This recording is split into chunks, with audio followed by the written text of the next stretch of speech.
sa magulang mo, para sa anak mo, hindi para kay Allah, 'no? Pumapangalawa 'yun, kumbaga resulta 'yun. Nagtitiis ako para kay Allah upang pagsilbihan ko ang aking mga magulang, ang aking asawa at ang mga anak, gano'n. Ba't ka nag-aaral maigi, nagtitiis ako mag-aral para makapagtapos ako, mali. Nagtitiis ako, nagsisipag ako mag-aral para kay Allah. So resulta, nagtitiis ka para kay Allah, inshallah makapagtatapos ka.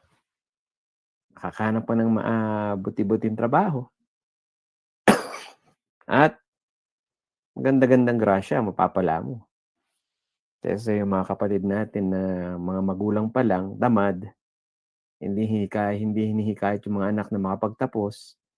Sasabihin pa, "Anak, 'wag ka na mag-aral ng nurse, engineer, 'wag na. Samahan mo na lang kami dito sa bangketa, sa vendor." Ang tawag ko diyan, mga salbahing magulang. Hmm, mali yun. Kailangan pagsumikapan, makapagtapos ng kursong magagamit niya sa mundo at sa kabilang buhay. Ibig sabihin ng kabilang buhay, yung makipagdadaawa siya, 'di ba?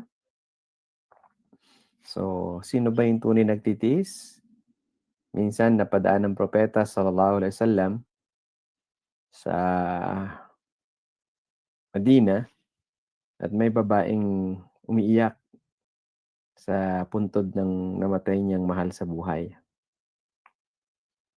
Sinabi sa kanya ng propeta sallallahu alaihi wasallam, "Ittaqillah wasbiri."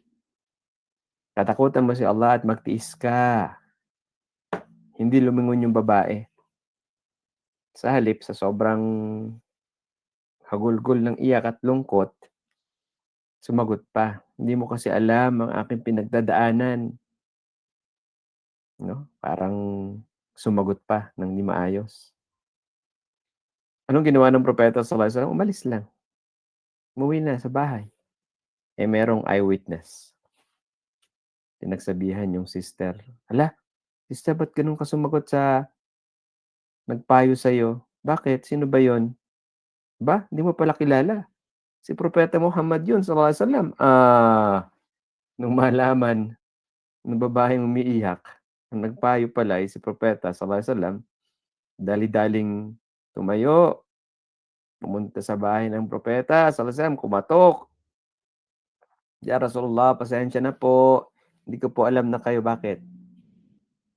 Mamimili ka pa na magpapayo sa'yo? Kapag ang nagpayo sa'yo mas mababa sa'yo sa kaalaman, mas mababa sa'yo sa posisyon, mas mababa sa'yo sa edad, hindi mo papakinggan, gano'n ba?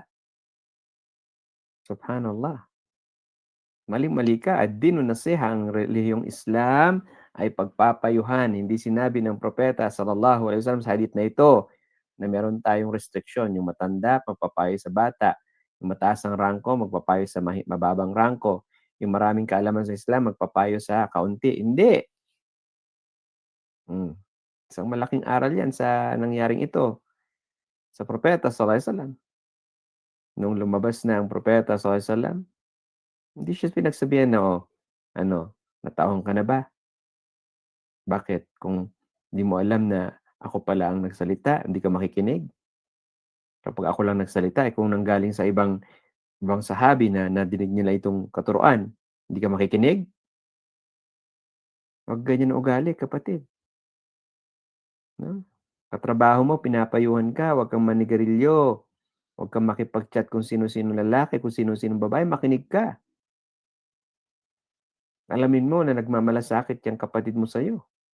Kasi kung walang malasakit yan, hahayaan ka lang gumawa ng haram. Dapat gano'n ang pag-iisip natin, eh, na 'pag pinapayuhan tayo, sa oras na tayo'y nakitang gumagawa ng haram, matuwa ka nga dapat, eh, magpasalamat ka kay Allah pagkatapos sa taong nagpapayo sa'yo.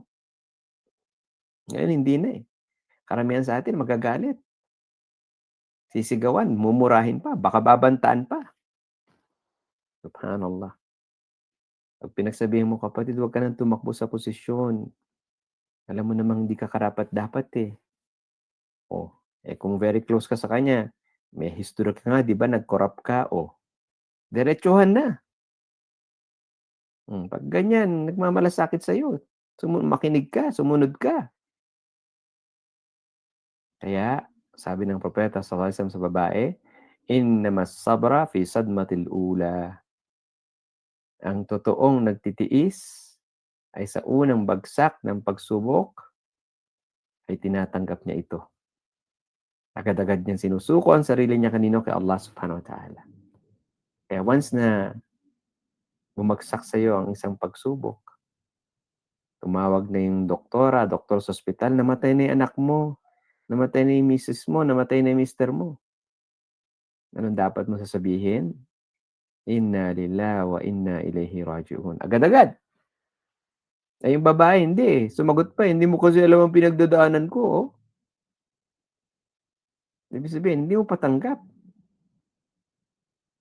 Ibig sabihin hindi ka tunay na nagtitiis. Tulad ng takwa, ittaqullaha haqqa tuqatihi, katakutan niyo si Allah ng tunay na pagkatakot sa lahat ng bagay. May mga tunay na nagtitiis, merong mga nagtitiis-tiisan kunyari. Yung kunyari nagtitiis, yung hindi agad sinusuko ang sarili niya kay Allah sa oras sa pagbagsak ng pagsubok. Hmm, gano'n. Umuwi yung anak mo, "Abi, ummi, nanakaw yung iPad na binili mo sa akin." Ang unang gagawin ni nanay, tatay, batok, palo. Sabi sa'yo wag mong dadalhin sa school, eh, tigas ng ulo mo." Oh, 'yan, mga hindi tunay na nagtitiis 'yan, mga kunya-kunyaring nagtitiis 'yan. Dapat 'pag nadinig mo na yung anak mo nagsalita, "Inna lillahi wa inna ilaihi raji'un." O kaya baba ka, "Anak, sabay natin sabihin, Inna lillahi wa inna ilaihi raji'un." Huwag kang mag-alala anak, huwag mong isipin 'yun, mag-aral ka mabuti. Mag-iipon kami ni papa mo ng pambili muli, pero next time wag mo ng dadalhin sa school, dito na lang sa bahay 'pag oras na meron kang kailangan, online learning, et cetera. See? Hindi yung sabi sa'yo, palo, yung mga hindi mga kunyaring nagtitiis 'yan. Mahalaga itong salita, "Inna lillahi wa inna ilaihi raji'un." Akala niyo itong salitang ito, eh, sa oras lang na may namatay, hindi, 'no? Sa mga negatibong paningin natin negatibo o pagsubok sabihin na natin, dapat agad mong sasabihin 'yan. Hmm. Naku, nagkakagulo dun sa bayan, meron daw nasagasaang bata. Oh, yun pala anak mo. Anong sasabihin mo? Walang ya yang nun, "Sinong driver yun? Manda yan, lagot siya sa'kin." Yan yung mga kunya-kunyaring nagtitiis yan, mga peke yan. Dapat ang unang lalabas sa dila mo, sa bibig mo, "Inna lillahi wa inna ilaihi raji'un." Hmm. Nabagsakan ka ng poste, naputulan ka ng paa, "Ay, ya Allah, bakit ako pa? Ako ang tatay, 5 anak ko, hindi na ako makakatrabaho ng maayos nito, paano 'yan?" Mga ganyan, reklamo ka pa? Hindi ka tunay na nagtitiis. Tignan mo, masusukat din natin sa sarili natin kung talagang totoo at tunay ang pagtitiis natin at nais nating mahalin tayo ni Allah sa anumang pagsubok. Hmm, inna lillahi wa inna ilaihi raji'un. Ayan ang ating nalaman, tatlong klase ang pagtitiis. Pagtitiis sa mga utos, sa mga bawal at sa qadar ni Allah. Magtiis ka sa mga inutos ni Allah Subhanahu wa Ta'ala. Hindi ka makapagsasagawa ng mga kautusan kung walang sabar. Sa tingin mo makakapagsala ka ng 5 times a day kung hindi ka nagtitiis? Sa tingin mo magiging mapagbigay ka kung hindi ka nagtitiis? Sa tingin mo magiging tapat ka, honest ka kung hindi ka nagtitiis? Hindi. Hindi. Kasi pagtitiisan mo maging kuripot, pagtitiisan mo maging sinungaling, pagtitiisan mo maging tamad para maging masipag, mapagbigay at tapat. Kasi nga ang kahulugan ng sabar pagpipigil sa sarili upang gawin ang bagay o iwanan o layuan ng bagay. Kaya dun sa pangalawang klase ng sabar sa mga pinagbabawal, sa tingin mo malalayuan mo ang maiiwanan mo ang paninigarilyo kung wala kang sabar? Hindi. Sa tingin mo maiiwanan mo ang pagtinda ng haram, eh, inggit na inggit ka nga sa kapitbahay mong Muslim may kotse, eh, naiinggit ka galing din sa haram na pera. Kaya naman pinasok mo ang pagtitinda ng bold, pirated drugs, kasi hindi ka matiisin. Sa tingin mo, malalayuan mo yung pagnanakaw ng oras sa trabaho kung wala kang sabar? Hindi. Kaya tingnan mo, nakikipagsabwatan ka sa trabaho mo na ipina-punch niyo yung attendance niyo na on time, pero kung pumasok kayo, late na. Bukod sa makakapal ang mukha ninyo, sinungaling kayo, ginagawa niyo haram, hindi kayo mamahalin ni Allah. Mahalagang magsabar para hindi ka magnakaw ng oras sa trabaho, para hindi ka magtinda ng haram, para hindi ka magsinungaling. At sa qadar naman, kailangan din ng sabar. 'Di ba dalawang panig ang qadar, kabutihan o kasamaan. Yung kasamaan sa mga hindi pa Muslim, parusa talaga yun. Pero ikaw Muslim, ikaw Muslima, yang sa tingin mong negative, sa tingin mong masama nangyari sa'yo, hindi talaga yan masama. Merong wisdom, karunungan sa likuran ng pangyayaring ito na sa makitid na pag-iisip natin, akala natin pinarusahan tayo, pinahirapan tayo, hindi. Walaysa dhalika illa limu'min, at hindi nangyayari itong bagay na parang negatibo sa tingin natin, pero ang totoo, kabutihan, liban lamang sa isang mananampalataya. See? Nilinaw ng propeta sa mananampalataya, naputulan ka ng paa, nalugi ka sa negosyo, nanakawan ka, nasunugan ka ng bahay, 'di ba negative, namatayan ka ng mahal sa buhay, negative. Pero sa totoo 'yan, positive 'yan para sa'yo kung ikaw ay Muslim. Kung ikaw ay Muslima, eh, kung hipokrito ka, parusa 'yan. 'Yan ang qadar ni Allah. So, sa tingin mo malalampasan mo 'yun, yung mga pagsubok na 'yan kung hindi ka nagsasabar? Tignan mo, bakit may nagpapatiwakal na Muslim?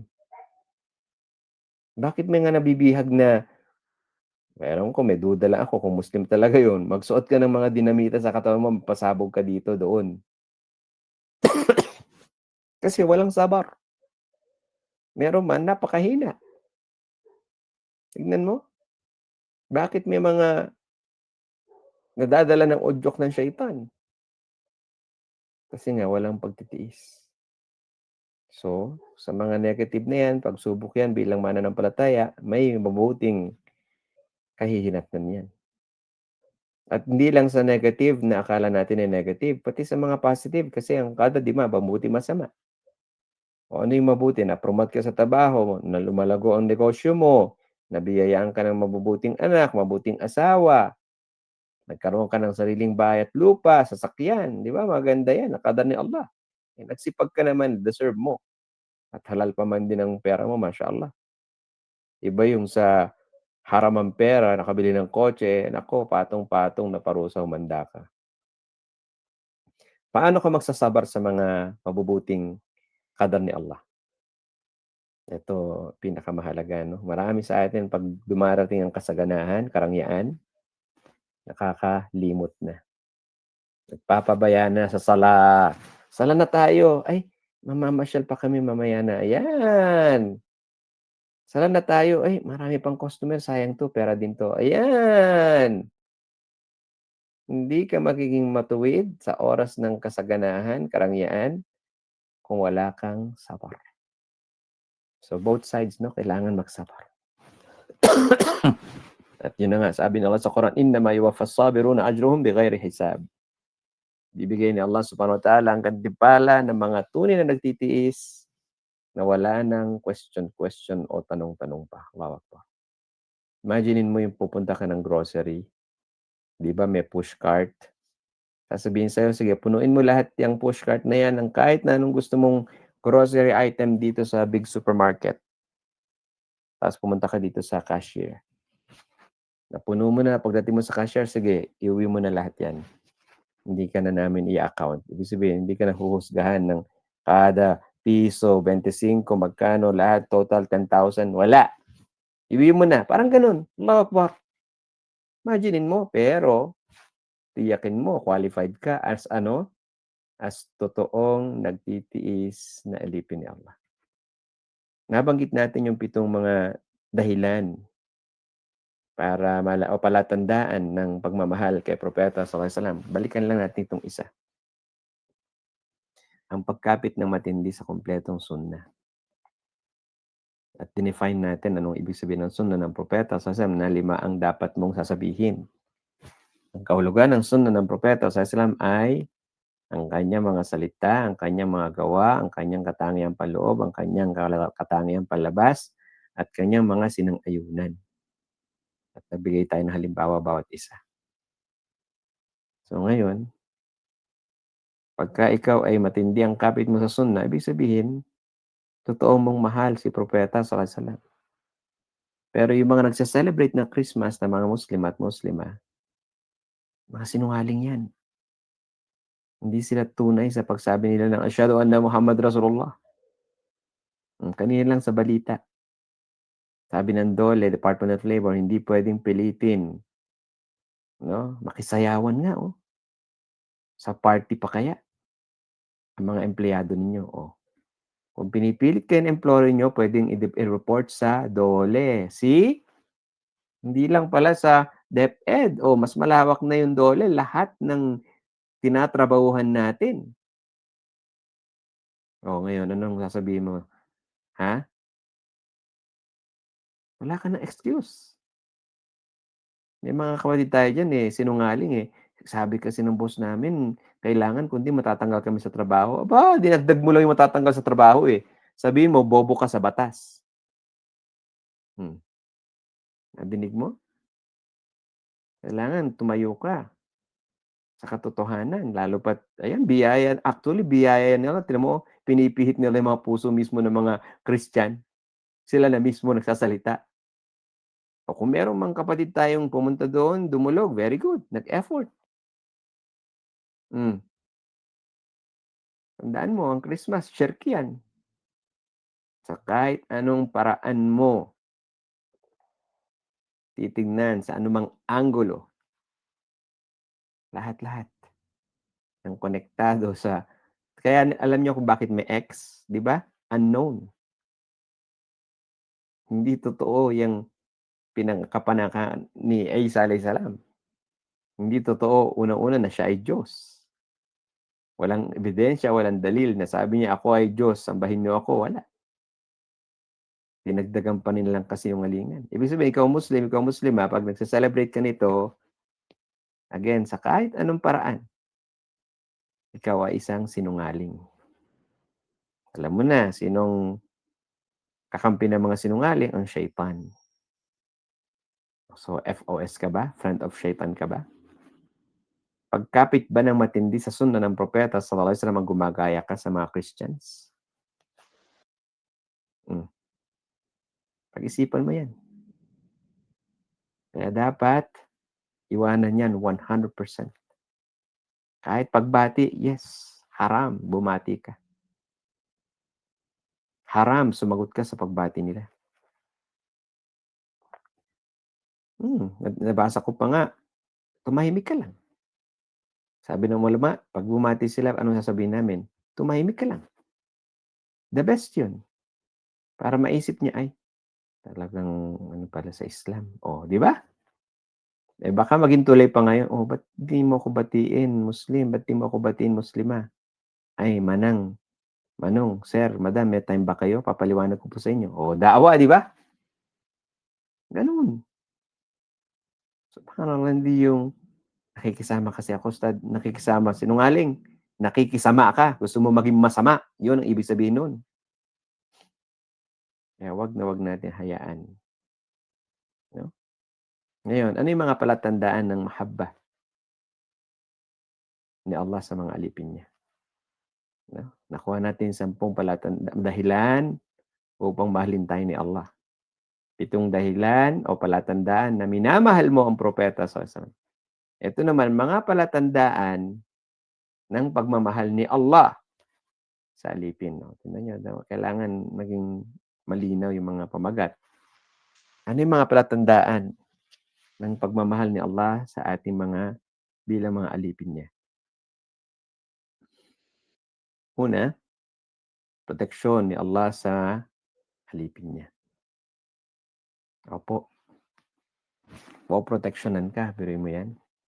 Meron ka pa bang hahanaping proteksyon na higit sa proteksyon ng tagapaglikha ng lahat?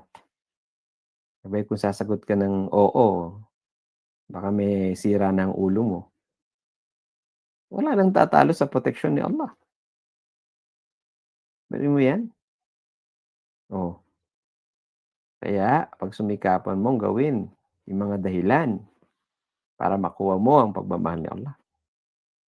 I'm sure lahat tayo nakadanas na yung insidente sa buhay natin na muntik na malagay ka sa panganib, sa delikado pero napa-alhamdulillah ka, naligtas ako.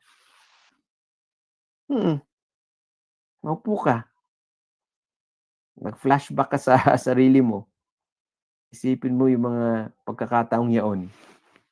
Hindi kinakailangan car accident na marahil meron sa atin, tumatawid sa kalsada o naglalakad lang sa sidewalk biglang may car accident sa halip na ikaw yung mabundol, yung nasa harapan mo on the spot, patay. Proteksyon ni Allah, hindi mo ba alam yun? Kasi ginagawa mo yung mga dahilan para mahalin ka niya. Isa pang palatandaan, kagaya ng ating naaral na, ay pagsubok. Tandaan mo, unang-una, hindi tayo la yukallifullahu nafsan illa wus'aha. Hindi magbibigay si Allah ng pagsubok na hindi natin kaya. Ngayon, dumarating ang pagsubok sa'yo. Alam ni Allah, kaya mo yan. At depende sa bigat ng pagsubok, ang bigat ng pagmamahal ni Allah sa atin. Tignan mo na. Pero hindi ito dinudua, ha? Ya Allah, bigyan mo pa ako ng pagsubok, okey lang. Hindi hindi dinudua yan. Hmm, kaya dapat sa isang alipin matutuwa siya 'no, susuko niya agad ang kanyang sarili, "Ya Allah, magtitiis po ako sa pagsubok na ito, tinatanggap ko at alam ko na ito ay malalampasan ko." Gano'n. Hindi yung, "Bakit naman ya Allah ito, hindi ko kaya 'to, ang bigat nito." Tignan mo ang hina ng iman mo 'pag ganyan ang bukang bibig mo. Pangalawang ano yan, sign. Darating ang mga pagsubok kaya lagi nga nating nire-remind 'di ba sa mga balik Islam, pagkayakap niya, pagka-shahada niya. Sinasabi natin, "Kapatid, alhamdulillah ginabayan ka ni Allah, lahat ng kasalanan mo pinapatawad. Sa halip ang mga sayiat o kasalanan mo ay ginawang hasanat." Tapos susunod natin, "Asahan mo ngayon mula sa araw na ito, darating ang maraming pagsubok sa buhay mo." Oh, 'di ba? Kailangan diretsuhin natin sapagkat susubukan tayo ni Allah para maging malinaw ang mga totoo at sa mga hindi totoo, ang mga tunay sa mga hindi tunay, ang mga tapat sa mga sinungaling, gano'n. Kung siya ay hipokrito o hipokrita 'pag nadinig niya yung gano'ng salita, sana mayanig nga siya at magbago. Meron naman, alhamdulillah. Pangatlong palatandaan, magiging katanggap-tanggap ka sa lupa. Ano ibig sabihin nito? Na kapagka ikaw ay nagsasalita sa mga tao, nagpapayo, naglilingkod, ang mga puso ng mga tao sa paligid mo, Muslim man o hindi, ay magaan, 'no, nasasabik sila sa'yo, naaakit sila sa iyo. 'Yan, tignan mo ang sarili mo kapatid. Kung ganyan ang kalagayan mo sa lipunan o sa community, sa barangay na tinitirhan mo, alhamdulillah, minamahal ka ni Allah. Pero kung galit ang mga kapitbahay mo, Muslim man o hindi Muslim, lalo na Muslim galit sa'yo, naku, iba talaga. Siguro sobrang lubha na ng kapangitan ng ugali mo. Hmm, 'Pag kinagagalitan ka, baka iba sinusuklam ka na, gusto nilang lumayas ka na, malinaw, yung pagmamahal sa'yo ni Allah nawawala na. Pero kung nakita mo na magaan ang loob ng mga tao sa'yo, 'no, gustong-gusto ka nilang nagsasalita ng katotohanan, Hmm, alhamdulillah. Yan ay palatandaan ng pagmamahal sa'yo ni Allah Subhanahu wa Ta'ala. Ang rifq, ما كان الرفق في إنسان إلا زانه, wa man tuzi'a min al-insan illa shana. Sabi ng propeta sallallahu alaihi wasallam, ang rifq yung pagiging malumanay. Kapag ito ay mayroon sa tao, lalo siyang gumaganda. Pero kung ito ay wala sa tao, lalo siyang pumapangit. Hmm, itong rifq, pagiging malumanay, ni Allah Subhanahu wa Ta'ala, pinag-usapan natin mga palatandaan ng pagmamahal ni Allah sa alipin. Opo, magiging malumanay sa'yo si Allah, pagagaangin niya ang mga affairs na nangyayari sa buhay mo dito. Ang mga pagsubok naman hindi araw-araw, eh, lalong-lalo na yung mga mababigat, 'di ba? Oh, sa isang taon siguro 2 beses o 3 beses ka lang magkakasakit. Isa, dalawa, 3 araw. Liban lang yung mga mabibigat na sakit na kadalasan lumalabas 'pag matatanda na tayo. So, kung nakita mo na gumagaan ang pamumuhay mo, ang pamilya mo, ang negosyo mo, ayan, minamahal ka ni Allah. Kasi ginagawa mo yung mga dahilan. Tandaan niyo yung 10, hindi 'to magic na mamahalin ka ni Allah pag gagaangin niya sa'yo ng walang kadahilanan, hindi puwedeng gano'n. Kasi magtataka yung mga 'to, "Bakit si brother ganito ang gaan-gaan ng buhay, ano nung ginagawa nun?" Hindi po puwede. Tignan mo, sa Islam lahat may katotohanan, may batayan. Oh, ayaw mo ba 'yan? Oh, ngayon napag-isip-isip mo siguro kung bakit magulo ang buhay mo 'no? Feeling mo pasan mong daigdig ano? 'Yan, hindi mo kasi ginagawa yung mga dahilan para mahalin ka ni Allah. Palatandaan pa rin ng pagmamahal ni Allah sa alipin niya na ikaw ay mahusay ang pagpapalaki sa'yo 'no, ng iyong mga magulang. Yung mga magulang namin kahit na nag-abroad sila, anong grade ako noon? Grade 6, tama ba? Nakalimutan ko na. Maaga silang yung daddy ko nauna, sumunod yung mami ko high school pala ako nun, second year high school, 'no? Pero kahit na pareho na silang nag-a-abroad at kami-kami na lang magkakapatid na ewan dito sa auntie ko, hindi kami alhamdulillah sa gabay ni Allah hindi kami napariwara. Hindi kami natutong uminom, hindi kami natutong manigarilyo, mag-disko, magbarkada, hindi. Eskwelahan, bahay, eskwelahan, bahay, eskwelahan, bahay. So, yan ay palatandaan 'no, eh, kung ikaw ay pinanganak 'no, lahat tayo pinapanganak na Muslim at pinalaking Muslim at yung mga magulang mo sinunod ang katuruan sa Islam, ayan, palatandaan yan ng pagmamahal ni Allah Subhanahu wa Ta'ala, kaya kumapit ka. Eh, paano ustad yung magulang ko bukod sa mga hindi sila Muslim, eh, pasensya na, hindi ako pinalaki ng maayos. Katunayan, ngayon nga nasa kulungan yung tatay ko. Halimbawa, may mga ganiyang salita, 'di ba? Hindi natin puwedeng isisi. Kasi ngayon nagbalik Islam ka na, alam mo na yung katuruan, magbago ka. Tahakin mo ang daanang ito, ang katotohanan na nandito ang gabay, ang guidelines para maging mabuti ka at yun na nga mga 10 dahilan, mamahalin ka ni Allah Subhanahu wa Ta'ala. Kaya nga may mga kapatid tayo, siyempre walang sinong Muslim o Muslima ang gusto makapag-asawa ng hindi masunuring Muslim. Sabihin na natin salbahe. Pero ikaw magulang, kung magrereto ka sa anak mo 'no, sa alinman panig, halimbawa anak mong babae irereto mo sa isang lalaking Muslim o anak mong lalaki 'no, puwede yun irereto mo dun sa anak na babaeng Muslima, tiyakin mo na ikaw magulang nagsikap ka na magpakatuwid para kay Allah. Kasi yung mga mahuhusay mamili, tinitignan nila yung magulang. Oo, tinitignan nila yung magulang. Ito bang magulang madasalin, nagdadaawa, nag-aaral ng Quran. Siyempre 'pag nakita niya yung wala sa yung mga katanging 'to, ay medyo atras muna ako dito sa anak niya. You see, nakita mo na yung kasabihan na kung ano yung puno siyang bunga, hindi 100% all the time true, pero malaking sistema yun na dapat nagsisikap tayong gawin. Bilang magulang 'di ba, tuturuan mo, papalakihin mo, kaya mali yung mga magulang pinag-aaral yung anak sa madrasa pa yung mga magulang bobo sa Islam, mali.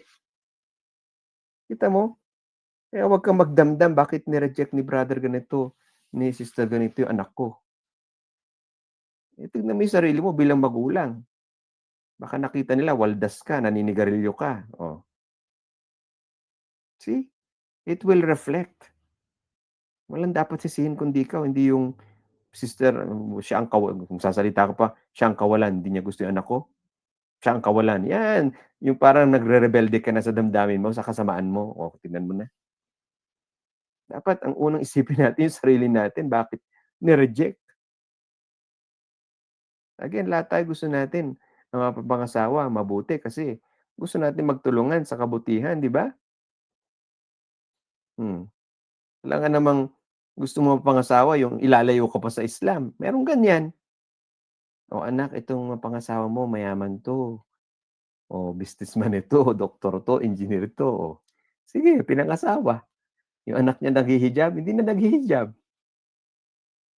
Dati nagki-Christmas, ngayon nagki-Christmas na din kasi hindi pa ikinilatis. Oh, yung mister na napangasawa, Muslim na pakaliwa pala, lihis pala ng landas, hindi nagsasala, may Christmas pa pa, mag-ingat 'no. Dito sa Al-Bukhari at Muslim, sinabi ni Anas bin Malik radiyallahu anhuma, "Baynama ana Rasulullah sallallahu alaihi wasallam kharijaini min al-masjid, falaqina rajulan."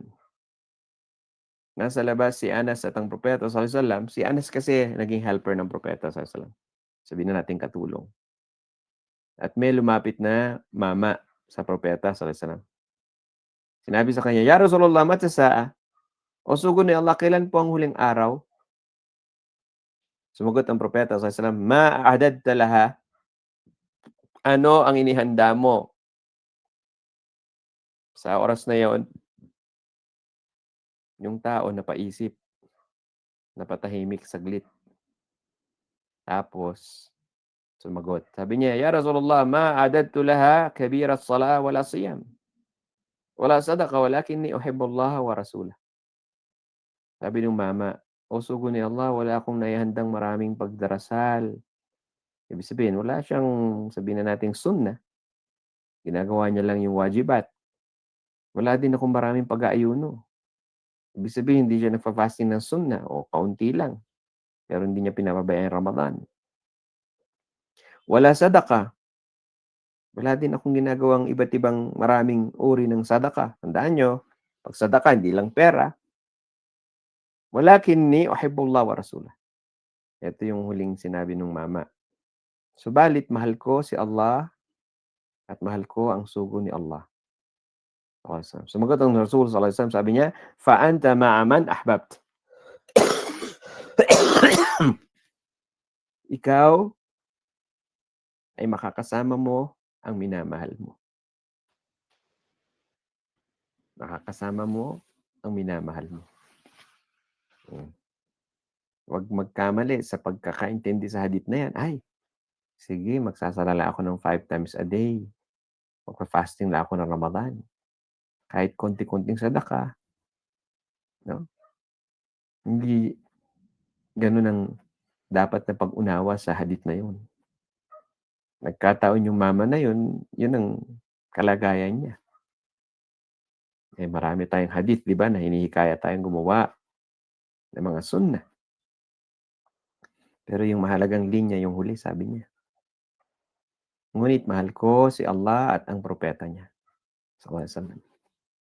Kaya sinabi ng Rasul sallallahu alaihi wasallam, "Ikaw ay kasama mo ang minamahal mo." Ibig sabihin magtatagumpay siya. Kaya ang salitang minamahal ko si Allah at si Propeta Muhammad sallam tinutupad niya. Ang nasa Quran tinutupad niya ang nasa Sunnah ni Propeta Muhammad sallam. Hindi mo puwedeng sabihin na, "Ay gayahin ko yung mama na yun. Mahal ko si Allah, mahal ko si Propeta Muhammad sallam." Inaahit mo yung balbas mo, naninigarilyo ka, pa-sexy-sexy ka ng malalanding damit, sister. Nagcha-chat ka sa kung sino-sinong lalaki, sister. Nagcha-chat ka kung sino-sinong babae, brother. Hindi yan pa babalik at babalikan natin yung napag-aralan natin, 'di ba? Ang paglayo sa lahat ng haram. Dahilan para mahalin tayo ni Allah, eh, siya namang itong ginagawa mo. Tapos bukang bibig mo, "Mahal ko si Allah, mahal ko ang propeta." Ang tawag sa'yo sinungaling. So, huwag nating pabayaan ang mga kaalamang ating naaral. Reviewin dahil yan ang mga ilan sa mga minamahal ng Allah Subhanahu wa Ta'ala. Kung may katanungan, magtanong.